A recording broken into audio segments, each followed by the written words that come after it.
এই যে ভাই, সাদমান ভাই কে? ওই যে সামনে আছে। আপনি কি সাদমান ভাই? ওই যে সামনে যান। এই যে ভাই, সাদমান সাহেবকে? উনি তো ওই সামনে। ভাই বলে সামনে যান সামনে যান, আর কত সামনে যাব? এখানে অনেক লোক আসছে কেন? এই সাদমানটাকে? এই যে ভাই শুনতেছেন? এই যে ভাই শুনতেছেন? উঠেন।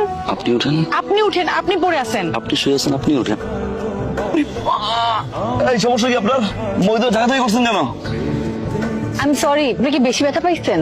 এক কাজ করেন, আপনি মই নিয়ে দাঁড়ান, আমি ধাক্কা দিই, পরে তারপর দেখেন কেমন লাগে। মেয়ে পক্ষ? না। ছেলে পক্ষ? না। তা আপনি কে ভাই? আমি তিতির, ইভেন্ট ম্যানেজমেন্টের ওনার, আর এই বিয়ের পুরো কাজ আমি পেয়েছি। আমি আমার তো সেটাই প্রশ্ন, আপনি কে? সালমান। আপনি সাদমান? আপনি ড্রাইভিং লাইসেন্স দেখাচ্ছি।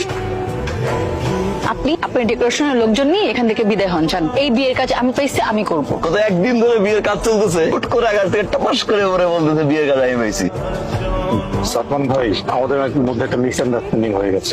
না জানি তিতিরকে অ্যাসাইন করে ফেলেছিলাম, ও আমাকে না জানিয়ে আপনাকে অ্যাসাইন করে ফেলে। এই পুরো ঘটনাটার জন্য আমি আসলে সরি।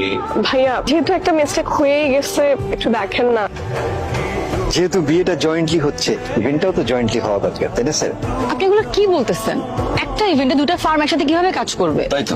যদি মিলেমিশে কাজ করতে পারেন তো করেন, আর যদি কারো পছন্দ না হয় চলে যেতে পারেন। আমি রাজি। আমি রাজি।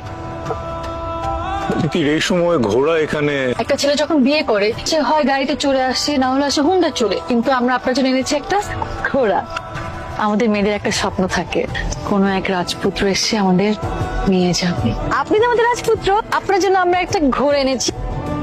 মাই god, you are a genius. Wow sir, wow, what an idea.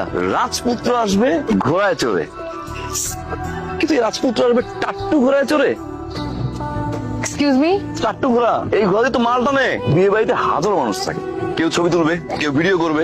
বিয়ে বাড়ির ভিতরে কেউ যদি ভিডিও করে পোস্ট করে আপলোড দেয়, টাট্টু ঘোড়ার পিঠে গাধা, এরকম ক্যাপশন দিয়ে, মানে রাজপুত্র আসবে